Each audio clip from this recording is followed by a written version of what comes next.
All right, you guys ready to go? So, I actually sort of set you up. I forgot I did this. Guys, I printed your notes for you.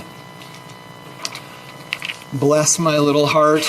So actually, when I said note-taking materials, I meant these. But guys, you know the drill. Having the notes in front of you doesn't mean you're passive. It means that you're differently engaged because you just get to highlight and underline and do all this crazy stuff.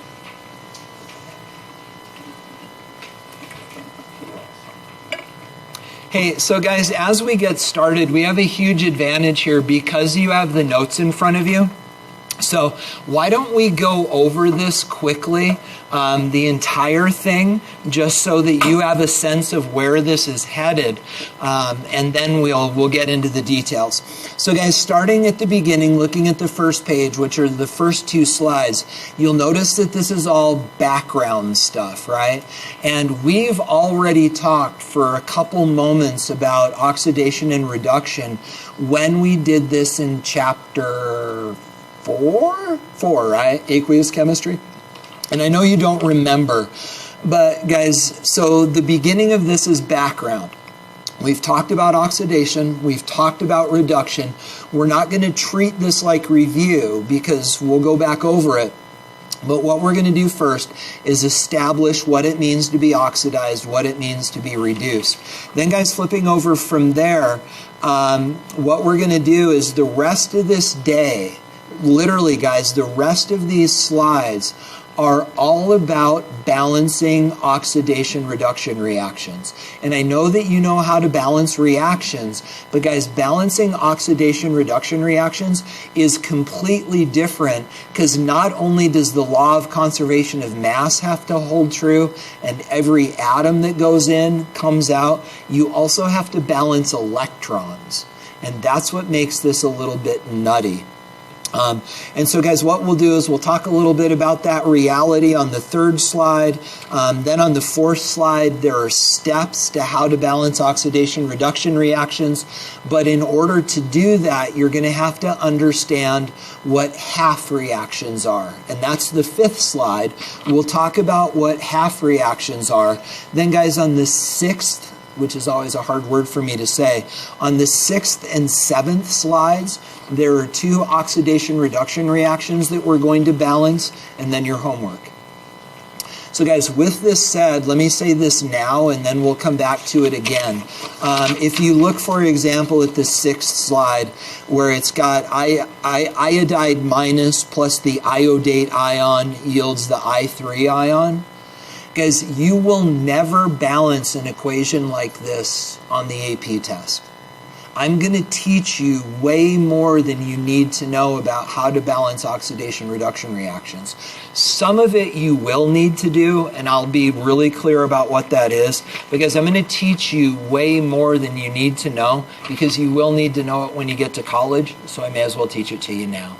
So, you guys good to go? Okay, so guys, let me fire up my slides, turn back to page number 1, and let's get going.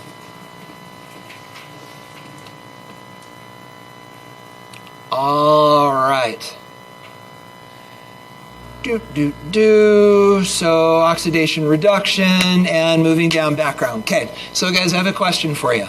How many of you, and it could be a show of hands, how many of you have a friend or a sibling or something else who's serving a mission in a country that speaks a language other than English? You guys have all had some familiarity with that, right? So guys, if you've talked with these missionaries as they're moving into these new countries and trying to learn a foreign language at a deep enough level that they can share gospel principles in a language that's not theirs, imagine that challenge. Guys, if you talk to missionaries that are out there in the field as they're trying to accomplish this amazing task, if you ask them, when did you realize that you actually understood Spanish, French, whatever that language is? Typically, they'll tell you a story. Any of you know that story? How do missionaries, what experience do missionaries have when they finally realize that they've learned the language? My dad said he was That's it. Guys, most missionaries will tell you that the moment that they understand that they know the language is when they start dreaming in that foreign language.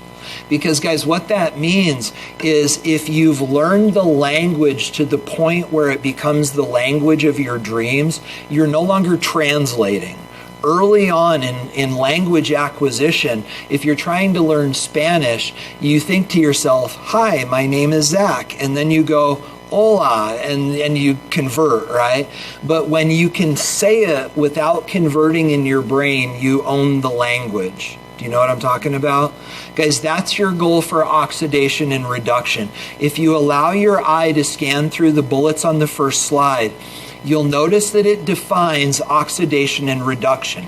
And you're going to learn in a minute that oxidation means losing electrons and reduction means gaining electrons. Now, what you need to be able to do is be able to look at something and get to the point where you're not thinking, okay, this is losing electrons, therefore it's oxidized. You're going to find that over the next couple weeks, you're going to become fluent in oxidation and reduction, so you're not going to have to translate in your brain. You're just going to look at something and go, oh, that's being oxidized, or oh, that's being reduced. So guys, eventually that's your goal, but at first you're probably going to have to translate. So guys, let's lay down some principles and ideas behind this stuff. And obviously you have the notes. Feel free to annotate as we go. But guys, functionally, when we talk about oxidation and reduction, we're talking about transferring electrons. So guys, how do we know electrons are transferred if we can't see them? And the answer is oxidation numbers are changing.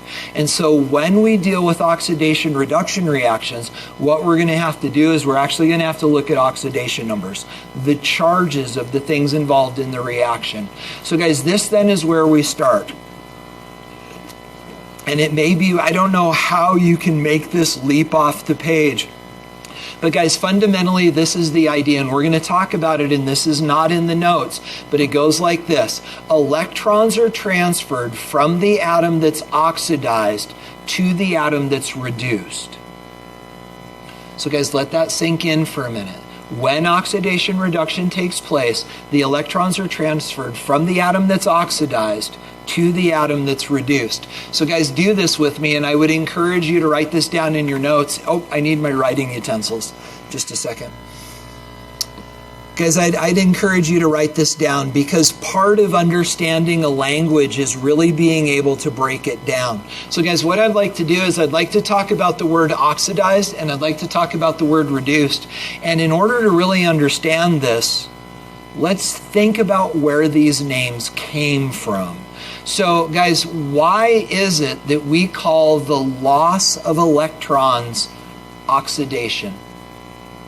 Chat with that idea. Chat with the person sitting next to you. Why would we call the loss of electrons oxidation? Think through it for a second with somebody else.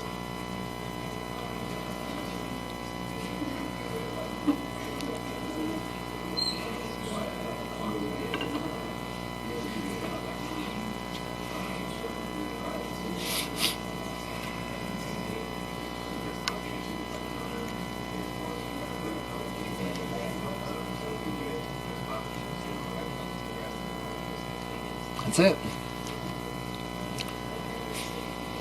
So guys, I'm going to give you another second to chat about this. And then we're going to turn to Isaac. And I suspect a lot of the rest of you figured this out as well. But before we turn to Isaac, let's make sure we're all clustered around this idea. When you hear oxidized, what element do you think of? Oxygen. Isaac, take it away. Yep. Exactly. Yeah, and not only is oxygen super electronegative, guys, how many electrons does oxygen want to take in? 2, right? So guys, this is where the name comes from.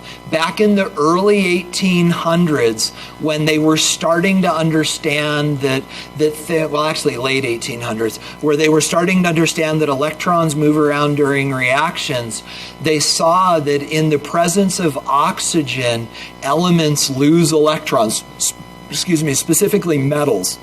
And we'll talk more about that on Friday because that's how batteries work. But guys, they found that metals, when they interact with oxygen, oxygen would steal electrons because it's very electronegative and it's got room for two. So they said, oh, oxygen is stealing electrons from atoms, so that atom that's losing electrons is being oxygenized. It's losing electrons to oxygen, so they call it oxide. They call it being oxidized because it's losing electrons to oxygen. Does that make sense? You okay with that idea? Okay, so now guys, similar question, different term. Talk with the person next to you about why they would call the gaining of electrons reduction. Chat about it.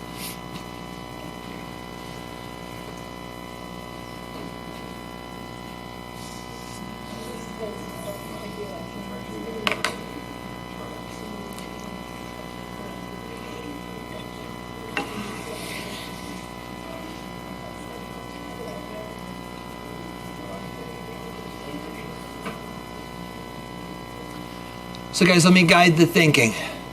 So we're okay with the idea that oxidation is the losing of electrons. But guys, understand that if something is going to lose electrons, they have to go somewhere. You can't have oxidation without reduction or reduction without oxidation. So the thing that's being oxidized is losing electrons. Where do they go? Well, they go to the element that's being reduced. So why do we call the gaining of electrons reduction? Well, what's the charge of electrons? Negative. And if an element gains negative electrons, what happens to the charge of the element? It goes down. But what's the word we use for goes down? Reduced. So guys, the reason that we call it reduction is because the element that's taking in electrons, its charge is going down. It's becoming more negative because electrons are negative. And so the idea then, guys, fundamentally is this, that, oops, I forget, I can't do that. So guys, and I think this is going to kick me out, right? Do you need the chuckle? There you go. So guys, the idea then is this. So oxidation refers to the loss of electrons. Reduction refers to the gaining of electrons. And so oxygen oxidized, oxygen steals electrons, that's loss. And then gain we call reduction because the charge goes down. So guys, fundamentally, I think about it this way. It's just a catchy little thing that I remember. The charge of the atom that is reduced is reduced. Come on. Or, and I don't think this is in your notes, but guys, at the University of Utah, they teach this little mnemonic, oil rig. Is it in your notes? It's not in your notes. So guys, if you like this, you may want to write it down. So what does it mean? You ready? Well, here, let me point. So, relative to electrons, oxidation is loss, reduction is gain, huh? Oil rig. Oh boy. There you go. So guys, however you think about this, you need to get this conceptual idea that oxidation is losing and reduction is gaining electrons. Is that okay? Okay, now guys, let's do this. There's one other way that we need to think about this, and this is just something you're probably going to see in multiple choice on the test, so it's worth talking about, and it's these last couple ideas. So guys, we understand that oxidation can't happen without reduction and vice versa. So there's another way that we talk about oxidation and reduction, and it's the idea of agency. This is worth circling to make it stand out. So when we talk about agency, let's just talk through this and then you can ask questions if you need. When we talk about agency, we're talking about what an element does to the other guy. So if we have an oxidizing agent, what does oxidize mean? Gain or lose electrons?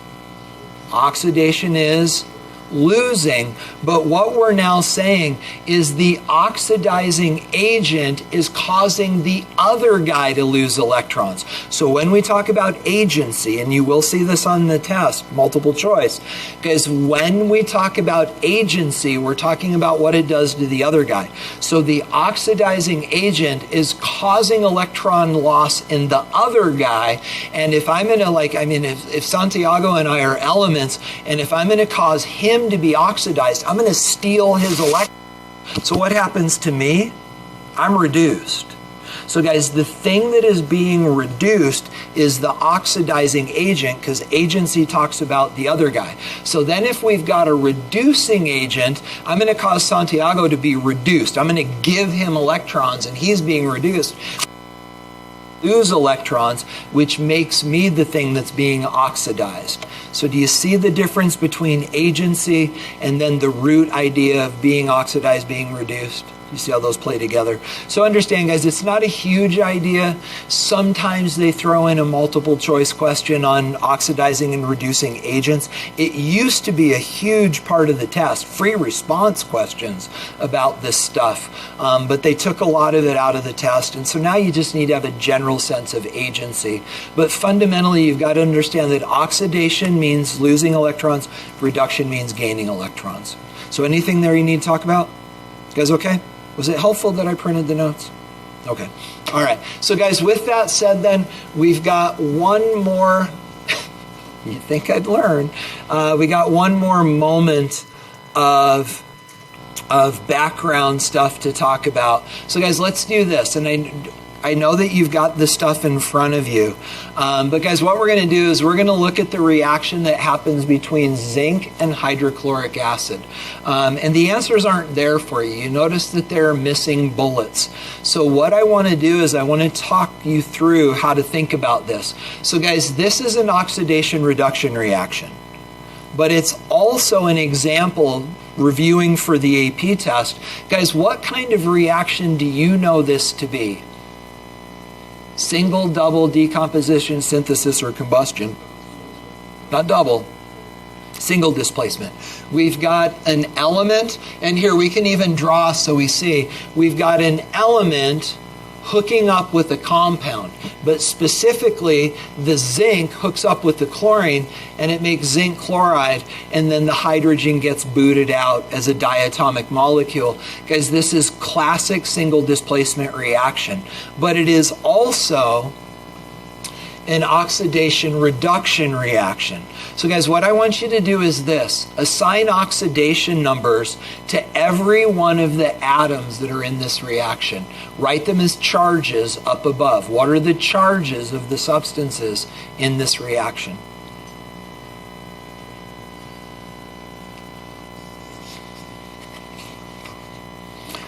And guys, you'll notice I'm not giving you a whole lot of guidance on this.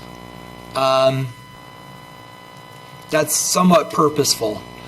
We did talk about this back in chapter 4. If you don't remember, we'll go back over the things that we learned in chapter 4. But I'd like you to have the opportunity to draw on your memories before we go over all the answers.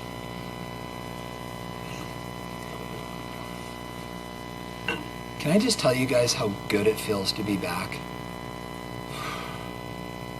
If I spent another day on my couch, I was seriously just going to come apart. It's not good. And I like my couch. Not that much.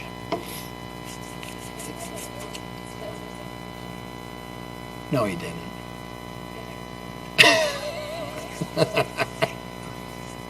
You realize the implications of that, right? It means that he has his joke book with him. Both of which are really sad. Yeah, I'm not sure which one's more sad, but they're both. Oh, good. Shoot. All right. So, guys, let's pick the easy fruit, and then let's talk about the tricky stuff. So let's start with hydrochloric acid. So we know that typically when we look at compounds, the positive one is first and the negative one is second. And so guys, what's the positive charge for hydrogen? plus 1. So guys, hydrogen is plus 1. So if hydrogen is plus 1, what does chlorine have to be? Minus 1. That's why hydrochloric acid is 1H and 1Cl. That balances. So now guys, let's go over to zinc chloride. Let's look at one of our products. So if we remember that chlorine is minus 1, then what does the zinc have to be in order to make the compound neutral? Plus 2. Because if you've got 2 minus 1s, then this has got to be plus 2 to balance. Now guys, to verify that, realizing that on the test you have that worthless periodic table, you'll notice that if you do look on our good periodic table, zinc is plus 2. So the only charge it can be. But if you're going, wait, how am I supposed to know that on the AP test? Because they expect you to know that chlorine's minus 1. That's reasonable. So if you know that chlorine is, well, all of the halogens are minus 1, right? Super electronegative, they all want 1 electron. 7, they want 8. So they expect you to know that chlorine is minus 1. And so if you know that chlorine is minus 1, hydrogen has to be plus 1 to balance, and zinc has to be plus 2 to balance. So that's reasonable. But now, guys, let's talk about zinc and H2. Do you remember the rule for the charges of those two? What is it, Maddie? They're 0. Yeah, so guys, any element in its elemental form has a charge of 0. So zinc, in its elemental form, a chunk of zinc has an oxidation number of 0. But guys, so does hydrogen. Even though it's 2 hydrogens bonded together, that is its elemental form, and consequently, its charge is 0. Yeah.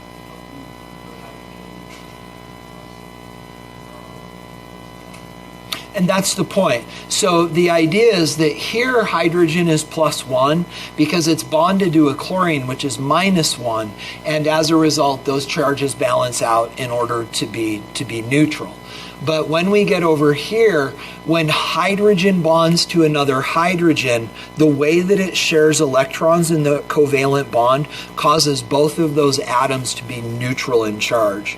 The same is true here. Here zinc is plus 2, and here it's 0 for the same reason. Again, any element in its elemental form has a charge of 0. And so, yeah, so let's review really quickly. Do you guys remember which ones are the diatomics? So let's go. You start at iodine, go up until you can't, go left until you run out of red, and then hop to hydrogen. So iodine, bromine, chlorine, fluorine, oxygen, nitrogen, and hydrogen, those are all the diatomics. And when those are in their diatomic forms, those are their elemental forms. So for example, if you had a reaction and one of the reactants was nitrogen, this is the elemental form of nitrogen, so its oxidation number would also be 0. Is that okay? Okay. So now guys, turning back to our reaction, question for you. Which of these elements did not change charge? Chlorine. Guess what that makes chlorine? A spectator. Good for you. Guys, if we were to write the net ionic equation for this, we would find out that chlorine starts as an aqueous ion and it ends up as an aqueous ion. So guys, if we were just writing the net ionic equation, remember you kill the spectators, right? The things that don't change. And chlorine would be a spectator in this case because its charge doesn't change. But we see that chemically because it's aqueous as a reactant and aqueous as a product, so it doesn't do any chemistry, so it's a spectator. So now guys, the question becomes this: whose charges did change? Well, zinc and hydrogen, right? Yeah? With that information, fill in the bullets that are missing in the bottom of this page.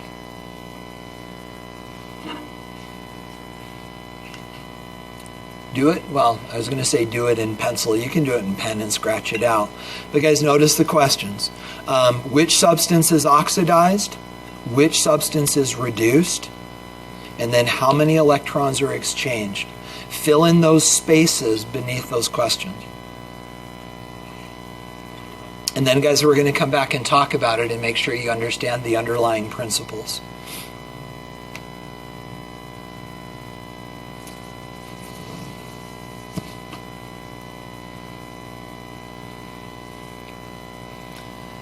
So, guys, I don't mean to be a doomsayer, but I've never had a student get all three of these questions right.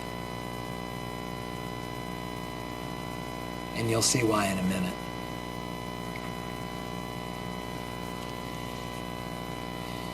So guys, you should have had a chance by now to have given this your best college try. So what I want you to do now is compare your answers to the person next to you. And if they're different, talk about your thinking and maybe try to come to a consensus answer between the two of you. Which is oxidized? Which is reduced? And how many electrons are exchanged?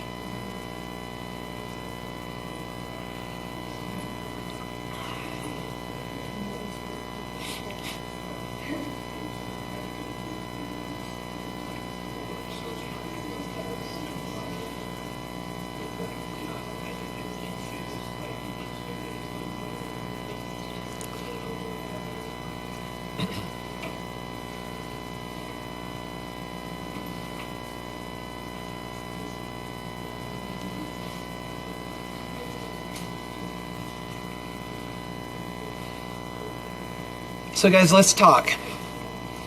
And while this isn't necessary, I think you're going to find the way that I represent this to be perhaps helpful. And so I'm going to show you the way I think about this. If you can just do it in your head, that's great. But I find it helpful to, I love to draw and write things, even though I'm horrible at penmanship. I got to see stuff on paper. So guys, let's answer the first question. All right. So the first question, can I now go back and draw? All right. So guys, which substance is oxidized? So before we answer the question, let's talk about what it means. Is oxidation losing or gaining electrons? Oxidation is loss, right? So oxidation is loss. So let's think about this. If we are losing electrons, what will happen to the charge of the thing that's losing electrons? If you're losing negatives, your charge goes up, right? As negatives go away, your charge goes up. So what we're looking for is the element, the atom whose charge went up. So whose charge went up? The zinc. And this is the way I like to represent this. The zinc starts at 0 and it goes up to +2. So this is the thing that's being oxidized in this reaction. So guys, please ask questions if you need. But the sign that we look for oxidation, the indication that we look for is charge going up. And we see that zinc is going from 0 to +2, and as a result, that's the thing that's being oxidized. And I know this is going to freak out. Whoa. It's working now. You guys fixed it. Good job. So are we comfortable with the idea that zinc is being oxidized? So pause here for a second, guys. Let's talk about this. Join the conversation. So zinc is being oxidized, so it's losing electrons. Now, guys, don't miss this. Zinc is losing electrons. Where do they go? Where do they go? Did they go to the chlorine? No, they go to the hydrogen, right? So think about this. When zinc is being oxidized, zinc is losing electrons, they're going to the hydrogen. So what is that doing to hydrogen? It's gaining electrons, so it's being reduced. Do you understand then that makes zinc the reducing agent? Do you see how that works? It's being oxidized, losing electrons, so it's causing reduction in the other guy, so that makes zinc the reducing agent. Is that okay? Okay. Now, guys, this is the question you're going to get wrong. Which substance is reduced? And I need to hear you say it out loud. Which substance is reduced? Hydrogen ion. Guys, it is not hydrogen. If you write hydrogen, it's wrong. So guys, let's talk about why. So this is hydrogen. Hydrogen is H2. In its elemental form, hydrogen is H2. That is not what's gaining electrons. That's not the thing that's being reduced.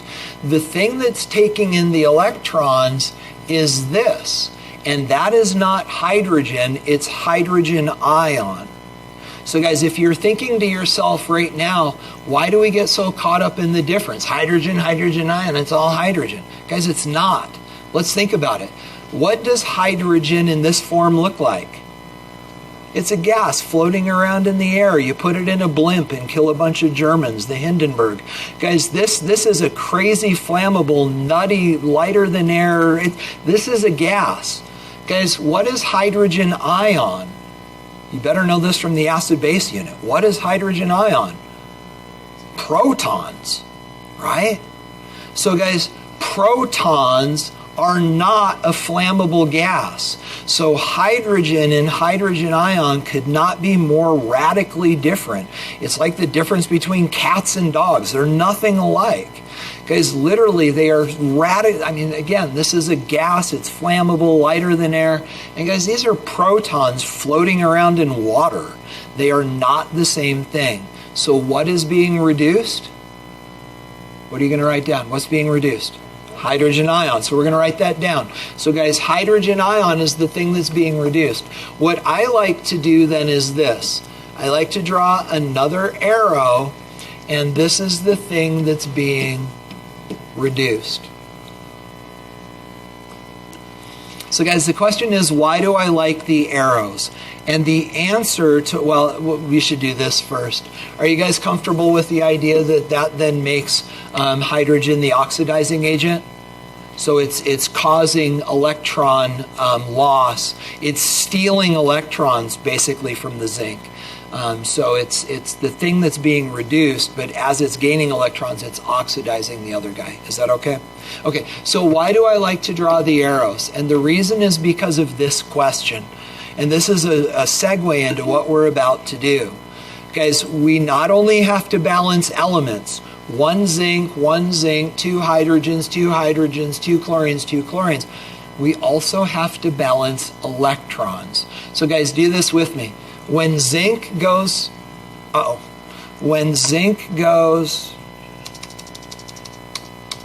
here we go. So when zinc goes from here to here, how many electrons does it lose? 2. It goes from 0 to plus 2. So this is the loss of 2 electrons. But now guys, look at hydrogen. Hydrogen goes from plus 1 to 0. So how many electrons does hydrogen gain? See, that's kind of a tricky question. Each hydrogen gains 1 electron. It goes from hydrogen plus 1 to hydrogen 0. So each hydrogen gains 1, but guys, there are 2 total hydrogens. So each hydrogen gains 1 for a total gain of 2. So these together gain 2 electrons. Does that make sense? Guys, if these are not the same, the equation is not balanced properly. We don't leak electrons. They've got to go somewhere, and they've got to come from somewhere, and the numbers that come and the numbers that go have got to be exactly the same. It's the law of conservation of electrons. We don't bleed electrons into space. We don't gain electrons. They've got to be conserved, so what is lost has to be what's gained and vice versa. So how are we doing on this? You guys okay? Okay, so that then, guys, provides the segue into what we're going to do to wrap up the day. And it's all about how do we balance oxidation-reduction reactions. We could have balanced this reaction really easily. Zinc, the old games that we used to play. But guys, the trick is now we also have to balance electrons. And so because that's the case, we have got to expand our horizons a little bit. So the idea, now I'm back to the old game. Hold on.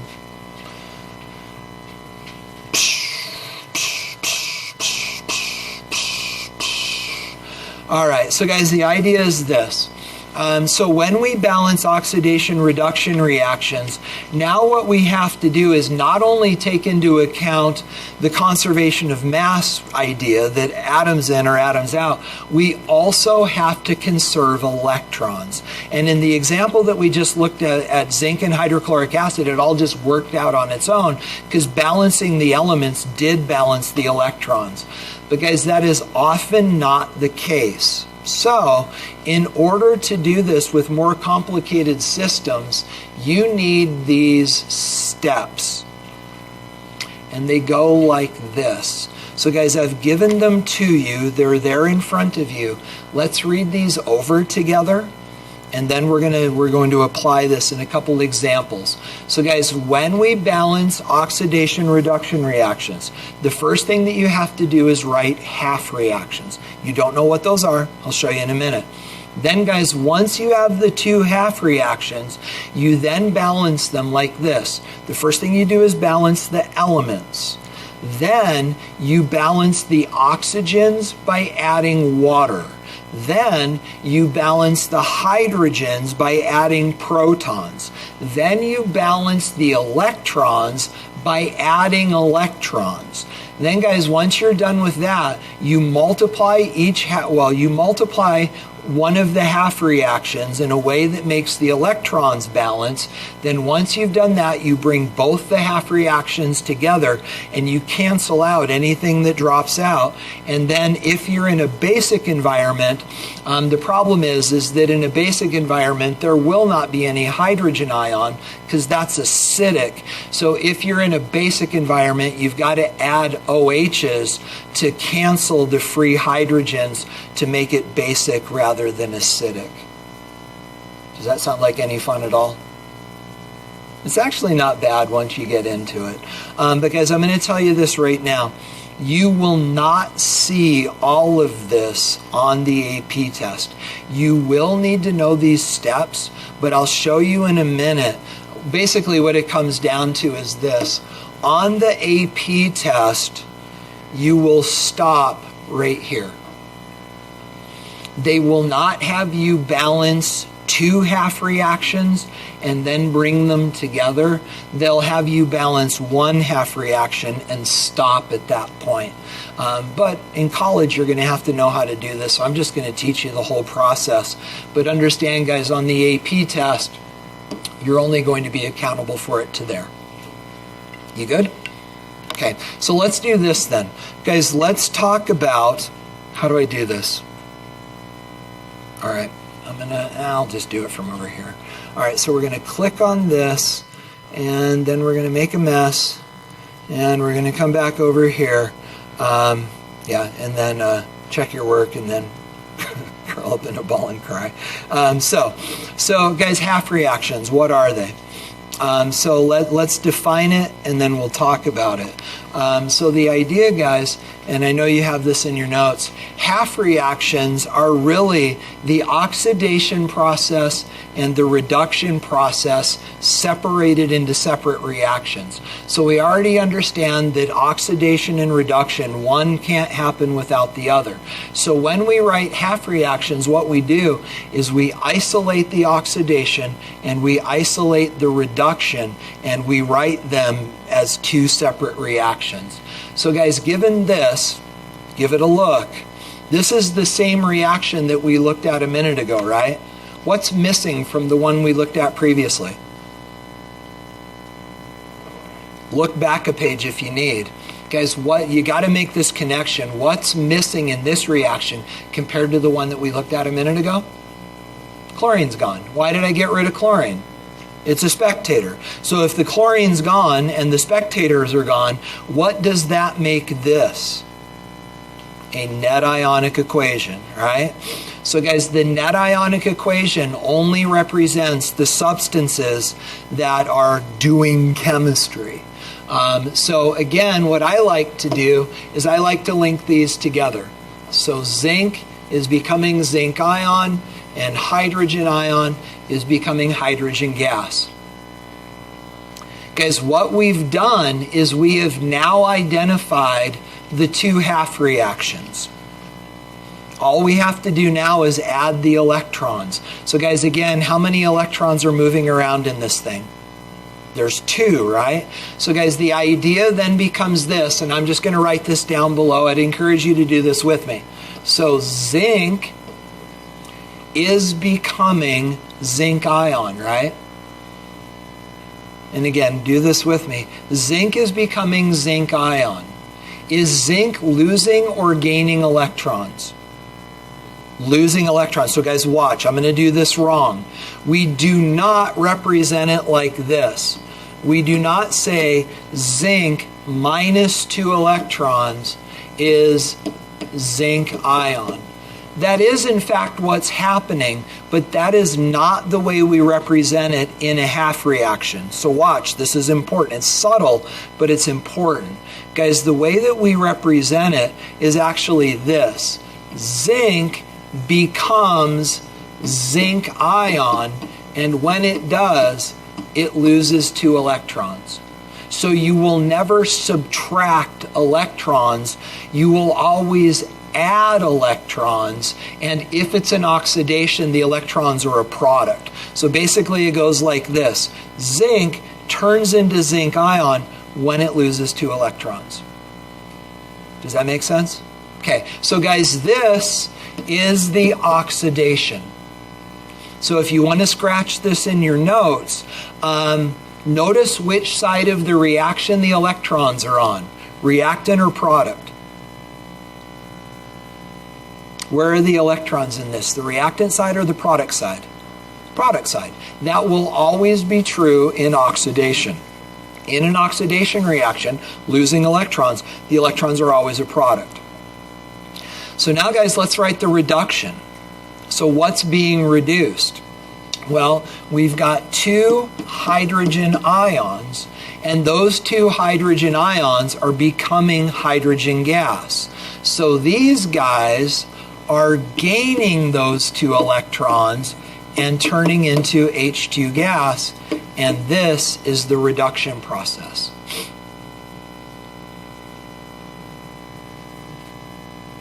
Does that make sense? You okay? And so again, in the reduction process, the electrons are a reactant. You ready for a really funky idea? Can I tee something up for you on Friday? Guys, check this out. What is zinc doing? Losing electrons. Where do the electrons go? They go over here to hydrogen. Now guys, here's the thing. If we can put this in a beaker, and if we can put this in a beaker, and if we can connect those 2 beakers with a wire, guess what we just made? A battery. That's how batteries work. What you do is in one cell, you place a reaction that's an oxidizing reaction. And that dude loses electrons.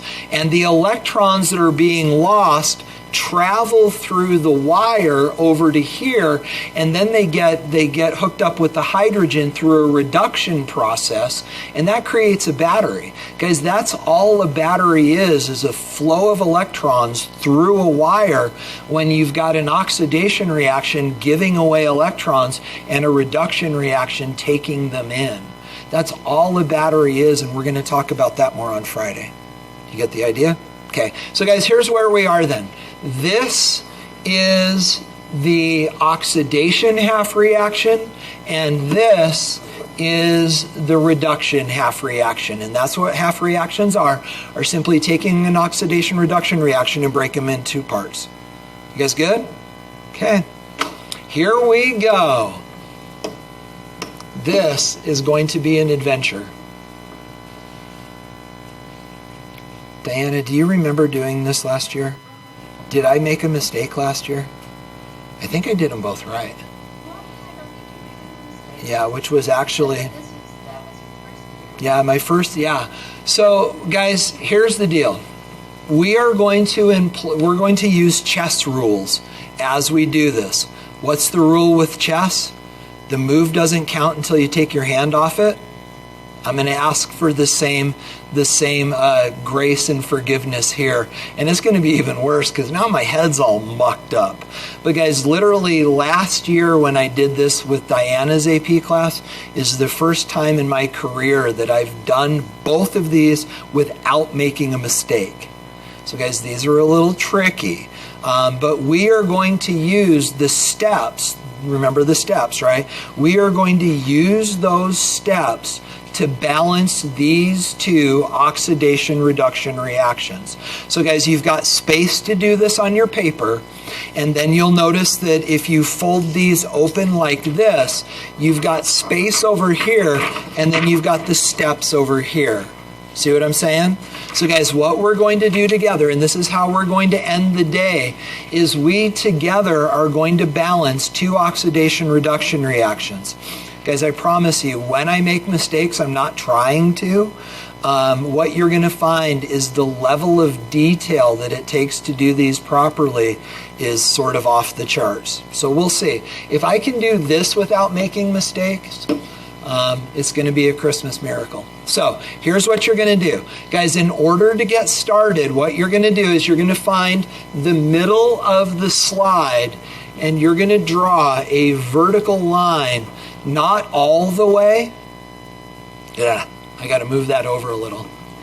Okay, I'm going to do it this way. That's not quite in the middle. So the middle is probably going to be more like this. Okay, so guys, you're going to draw a vertical line down the middle of your paper, down the middle of the slide.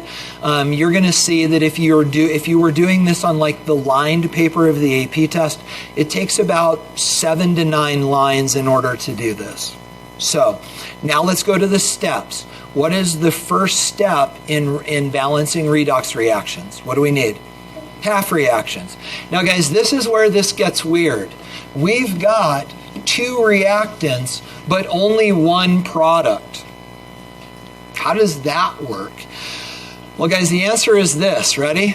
This turns into this, and this turns into this. Never seen this before, but that's what's happening. So what we're going to do is we're going to split this into half reactions, and in order to do that, we're going to do this. So I, do this with me, I minus is becoming I3 minus. You know what, I'm going to move that to the left a little bit. So I minus is becoming I3 minus. Now over here, kind of centered, the other half reaction is IO3 minus is becoming I3 minus. Which means I just got through step 1 and I haven't made a mistake yet. I don't think. If I made a mistake, I minus becomes I3 minus and IO3 minus becomes, okay, I think I'm good. You guys good? Okay, so guys, now let's do the steps. The balancing steps. What is step number 1? Balance what? The other elements. So guys, here's what that means. We've got 1 iodine here. How many do we have on the right? 3. So what we need to do is this. We need 3 I minuses yields I3 minus. Now guys, in the kinder, gentler days of balancing equations, we'd be done, right? 3 iodines on the left, 3 iodines on the right, we're done. But why are we not done? Because the electrons don't balance. Because guys, here we have a total negative charge of -3, 3 negative ones. Over here we have a total negative charge of -1. So we know that this isn't balanced, not because of the elements, but because of the electrons. But here's what we're going to do. Guys, now over here, we need to balance the other elements. And when we say other, we mean other than oxygen or hydrogen. So guys, how many iodines do we have here on the left? 1. And on the right we have 3. So we need a 3 here as well.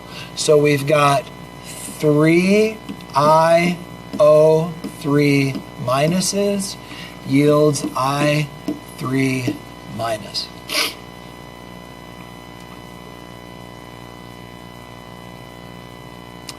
Yes. We good to there? Okay. Now guys, what's the next step? Balance what? Balance oxygens by doing what? Adding water. So guys, let's take a look. In this reaction on the left, how many oxygens do we have? None. Guys, what I would encourage you to do is rewrite this. You're going to find that this becomes such a pattern that if one side gets out of balance with the other side, it's going to mess you up. So guys, I would encourage you, even though we're not making a change, I would strongly encourage you to rewrite it just so they stay in parallel, if you will, with each other. You're going to find that helpful. So now guys, let's look at the one on the right. How many oxygens do we have on the one on the right? 9, right? We have, we have 3 sets of 3. Yeah? Oh boy, 9. Okay, so guys, we have 9.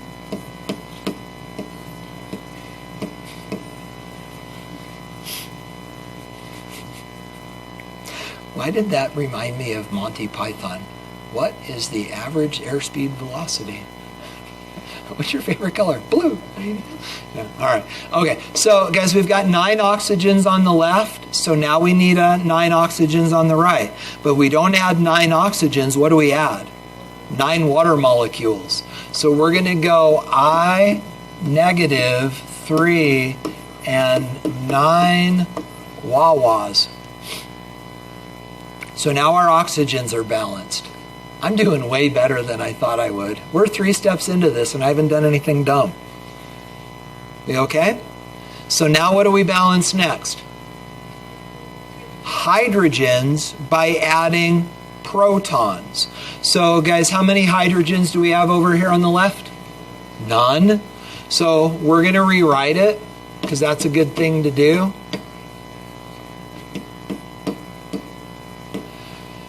And then guys, we're going to come over here to the right. I'm frankly afraid to ask, but how many hydrogens do we have over here on the right? Oh, 18, not 11. Good. We have 18. So guys, what we need to do then is we need to add 18 hydrogens to which side? To the left. So we're going to go 18 protons plus 3 IO3 minuses yields an I3 minus and 9 water molecules. You're laughing. Did I make a mistake? Oh, good. You were smiling. Now I'm nervous.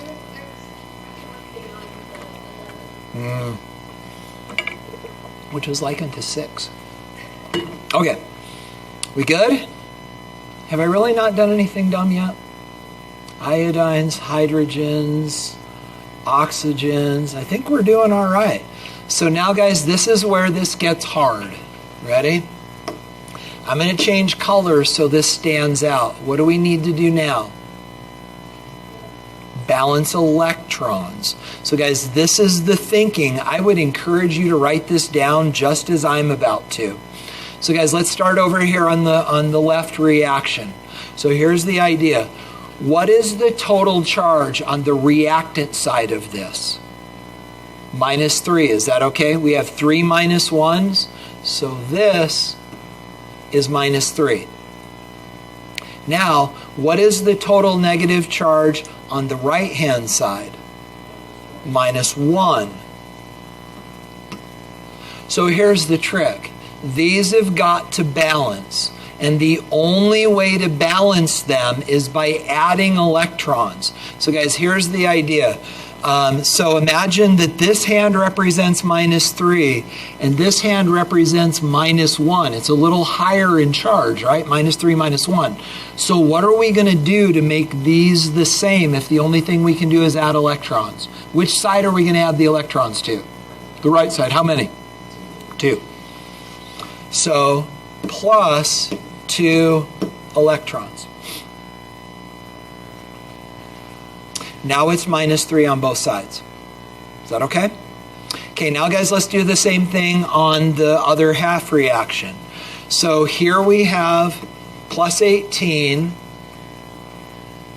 Then in the next one we've got what? -3. And then over here we've just got -1. So let's bring the left-hand side together, and that has a total positive charge of plus 15.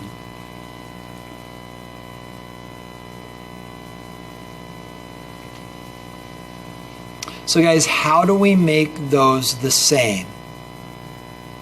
We've got plus 15 and -1. You add 16 electrons to which side? The left. I'm going to just I need a little more space to do that. So,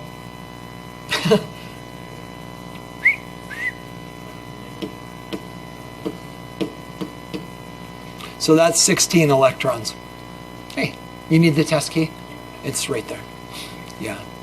Yep. And I'm fairly confident the bubble sheet's good. Okay. So guys, did that make sense? I'm glad that you were talking and do you understand how that works? So we've got 16 electrons, and if this is plus 15, 16 electrons will drive that charge down to -1, and we're good to go. Is that okay? Now guys, do this. Ready? Now that we've done this, which side are the electrons on for this half reaction? Reactant or product? Product. Does that make it oxidation or reduction? Oxidation. So this is our oxidation half reaction, and we know that because it's losing electrons. So then guys, obviously this side is gaining electrons, meaning that it is the reduction. This is important. What if you get to this point and both of your half reactions are either losing or both of your half reactions are gaining electrons? What does that tell you? You screwed up. Guys, when you get to this point in this process, one's got to be the loser and one's got to be the gainer. And if both are doing either, you got to start over because you screwed up. You get the idea? Okay. Now, guys, at this point, we've got maybe I should say this. So, guys, the work that you've done up until now, this is all you will see on the AP test. What they will do is they will give you one half reaction. They will give it to you and they'll say balance the half reaction. They won't have you do what we're about to do on the AP test, frankly, because it just takes too much time. They will have you balance a half reaction, but they'll give you the half reaction and just have you balance it. So that's this. You're done at this point once you've done this. Go ahead, Jason. Are you sure? Okay, but guys, we're going to go full cycle. We're going to do the entire thing because this is what you're going to see on the AP test or in college. So let's finish this. So guys, the next thing we need to do is we need to make the electrons balance. We do that by multiplying. So here we have 2 electrons and here we have 16. So what do we need to do? Multiply this one by 8. So let's do that. Let me go back to red. And 3 times 8 is 24. So we have 24 I negatives yields 8 I3 negatives and 16 electrons. So guys, at this point, you don't need to rewrite the right-hand reaction because you're done.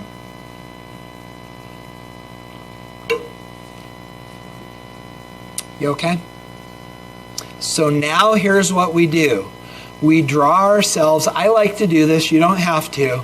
I like to draw myself a line just to sort of segregate the next step. And then guys, what we're going to do is we're going to bring these all together. So on the left-hand reaction, we have 24 iodide ions. Then in the right-hand reaction, we have 16 electrons, 18 protons, and 3 IO3 minuses. See what I did? I just brought all the reactants together. Did I screw up? Man, I am doing way better than I thought I would. You guys okay to there? Now we're going to do the same thing on the product side. I'm just going to have to be in the way for a minute. We've got 8 I3 negatives, 16 electrons, 1 I3 negative, and 9 Wawas. Did I screw that up? I did. Shoot. What did I do? What did I just do? Oh, I told you I was going to screw up. I brought this side. No, I did it right. Oh, never mind. I did it right. So I took the left-hand side of this, or the right-hand side of this, 8 I3 negatives, 16 electrons, and I took the right-hand side of this, which is an I3 negative and 9 waters. Yeah, that's right, right? No, and that's the last step. Guys, what we're going to do now is we're going to start canceling stuff out and bringing stuff together. So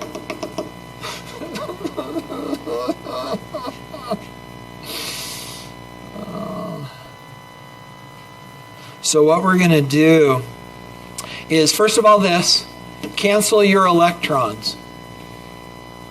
If those don't cancel, you did this wrong, right? We purposefully did a step where we multiplied one of the half reactions to make the electrons cancel. So really, you don't even need to bring the electrons down, because if they don't cancel, you screwed up. So then, guys, what else combines? So we don't have any I negative on both sides. So that just comes down. So we're going to bring down the 24 I minuses.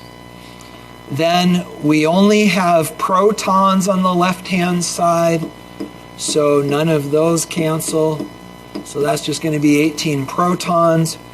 Then we don't have any IO3s on either side, so that just comes down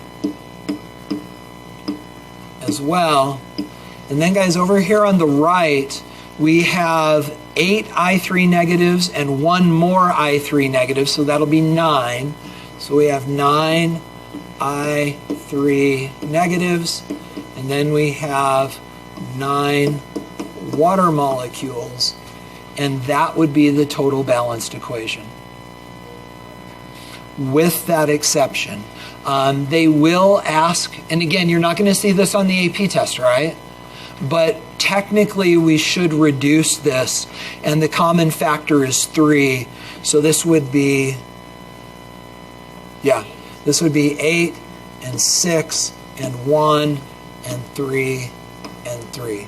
So when you see, again, guys, this, where did it go? This is where this would stop on the AP test. But when you bring it full cycle, you do need to reduce in order to get to the bottom of this.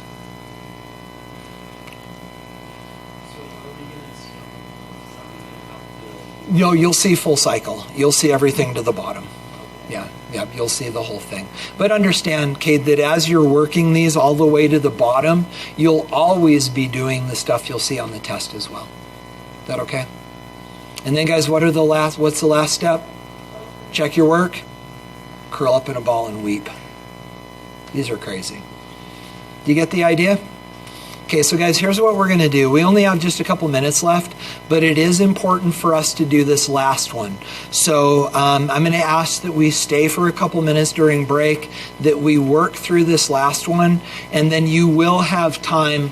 We'll take a break. We'll come back. You know that third period, you're going to have time to work on your homework or work on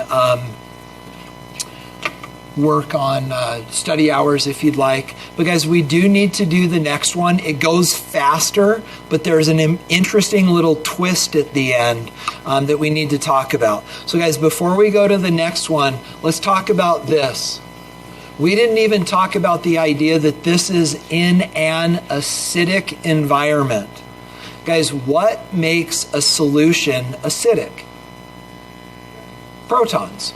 That is this. Guys, in an acidic environment, we're okay with there being just hydrogen ions floating around because that's what makes it acidic. Get the idea? Okay. Now let's go, and I'm not even going to try. Let's clean this up. Let's go back here. And then, guys, let's do this. We're going to do here, and then we're going to stop. So this is the last one we're going to do. Blue pen. But guys, did you notice the difference now? We're now in a basic environment. How does that change things? Well, guys, the answer is it doesn't change things until the very end. You'll see.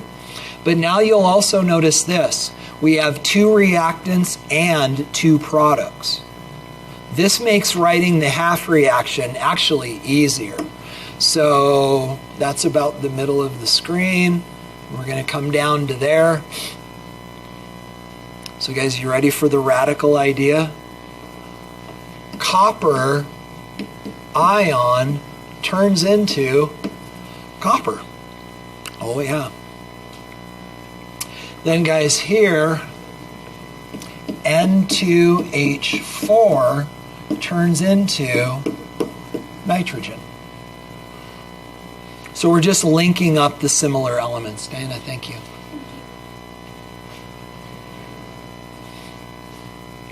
Okay, so you ready, guys? Let's get started. So step number 1 is balance elements other than hydrogen and oxygen. Ready? Let's balance the coppers. Done. Let's balance the nitrogens. Done.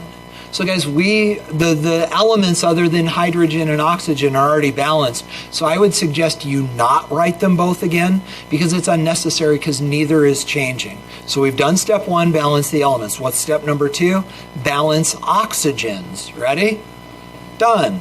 And done. There are no oxygens to balance, so we're done with that.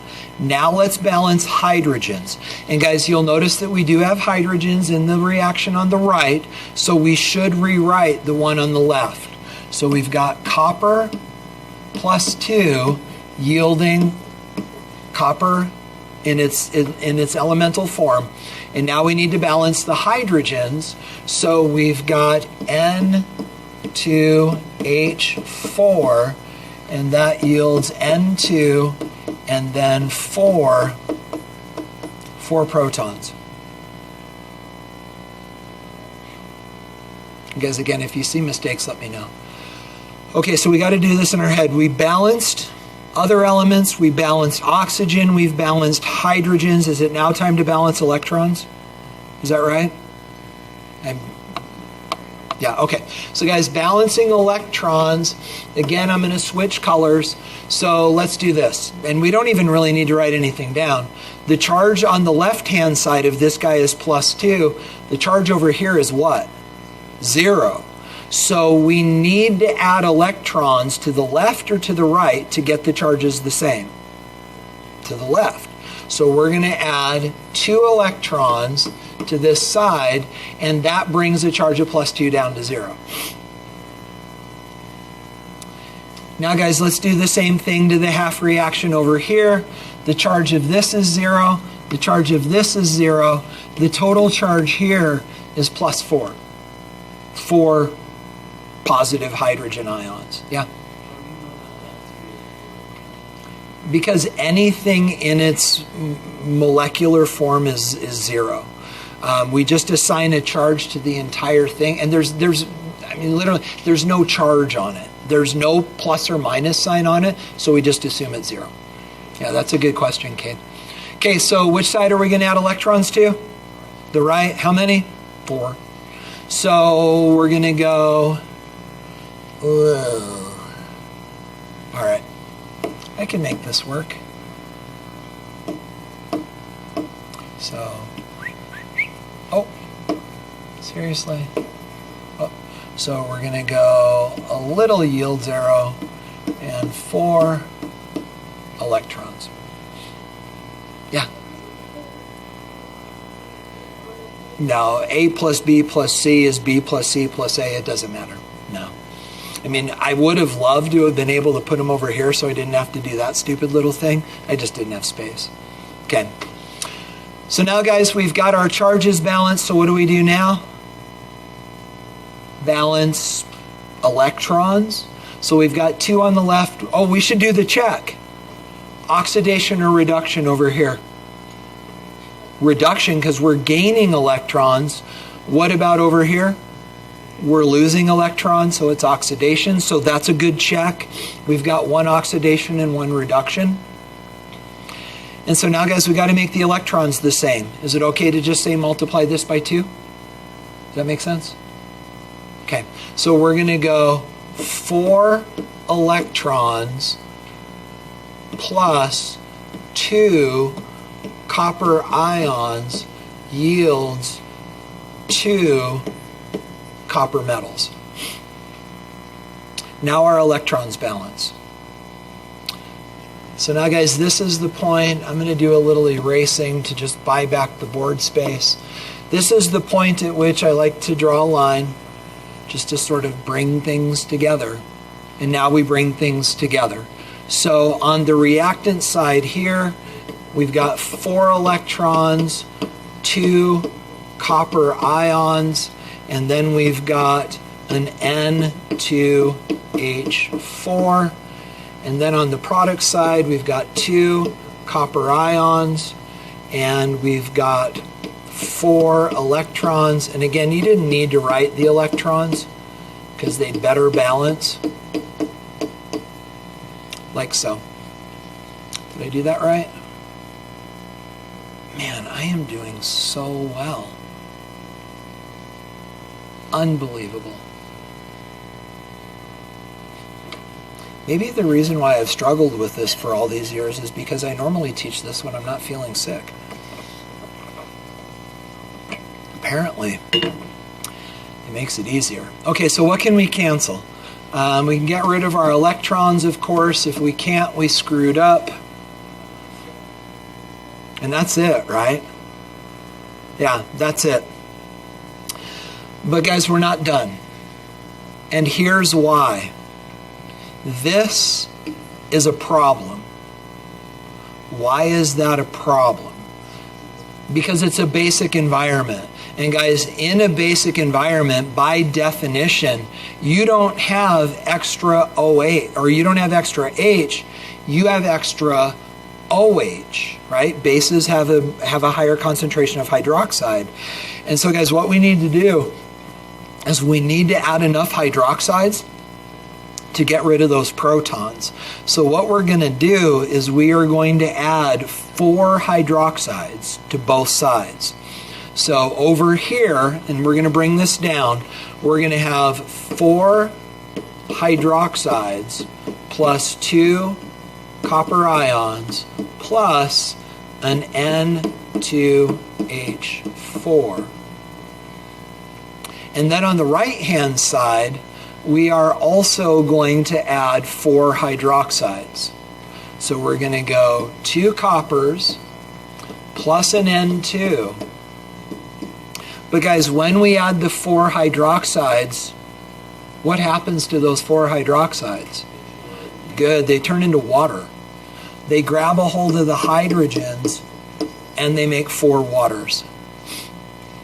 Then, guys, this does not reduce because there's only one N2 molecule and one N2H4 molecule. So we're done. So that is this balanced in a basic environment. Yeah. That's the point. Is that on this side, these dudes are all neutral.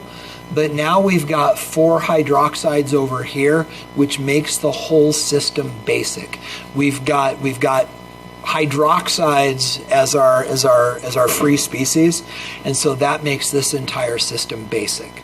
Or you could think about it this way. We need hydroxides to make the reaction happen. Where do we find hydroxides? In a base or in an acid? And the answer would be a base. So that's the idea, is that in a basic system, we want excess hydroxides. In a acidic environment, we want excess protons. Is that okay? Okay. So, guys, there you have it. Quite, yeah. This oxidation reduction will Yeah. molecules to completion?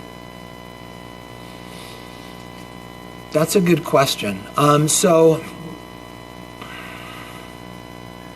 That's a really interesting question, Santiago. So Santiago said, do these reactions go to completion? And of course, the assumption there is if they don't go to completion, what do they do? What do they do? If it's not completion, it's equilibrium. And so the answer is yes. Oxidation reduction reactions can be equilibrium systems. With that said, the ones that they'll have you balance on the AP test will not be equilibrium. If they were equilibrium, they would balance the same way. It's just that the representation would have the double-headed arrow because they're going in both directions.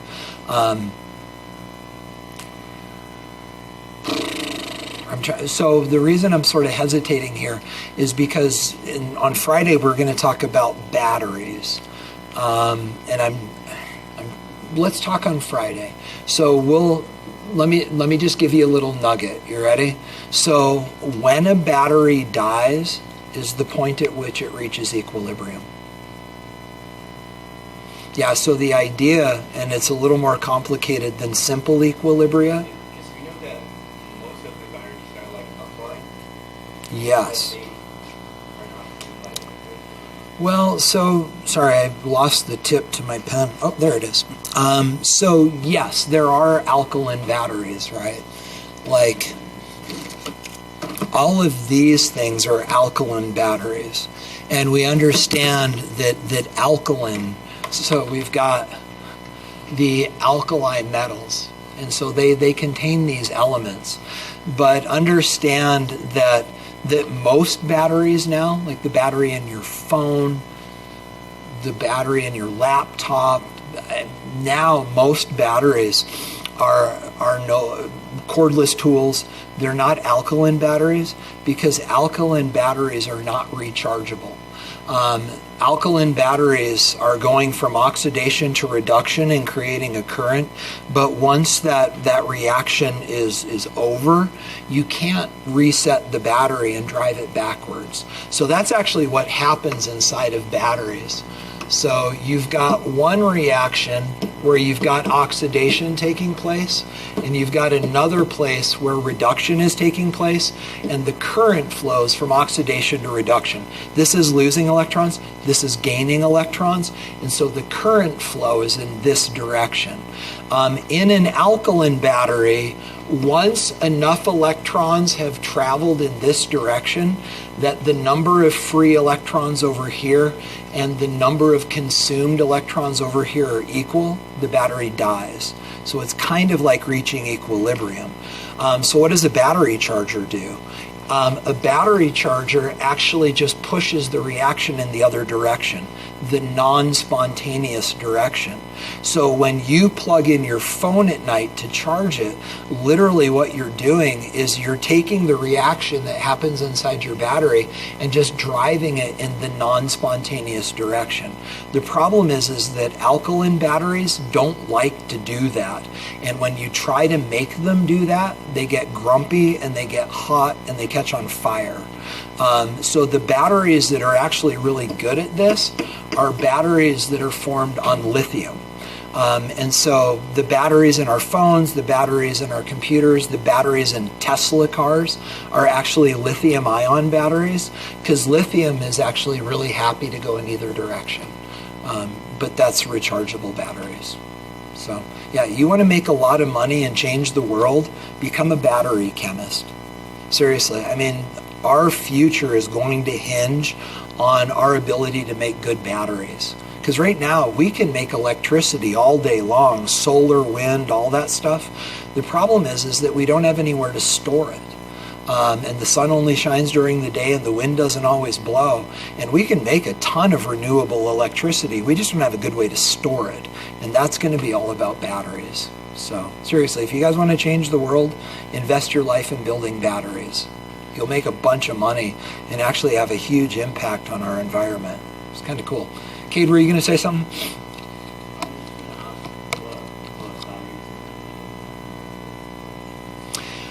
Yes, so lithium, nickel, cadmium, the original hand tools, the old Makitas that had the long banana batteries, those are actually NiCad batteries, so nickel and cadmium. So one cell was nickel, one was cadmium. The chemistry behind lithium-ion batteries is fascinating. I think after the AP test, we'll actually watch a video. I'd love to do this with you guys. A video about the chemistry in lithium-ion batteries. It's absolutely incredible. It's really, really cool. So I think we'll probably do that. So, guys, are we all done? Can we take a break? Okay, so let me stop recording. Let me do this first. Yeah, but I want to stop recording first because I don't think it's going to be that good. Sorry, Spencer. So, guys, this then is your homework, but you've already got that in front of you. We will grade this on Wednesday, so if you're off in DC, we will grade this on Wednesday. All right. Sorry, Spencer. We're going to keep recording. Go ahead.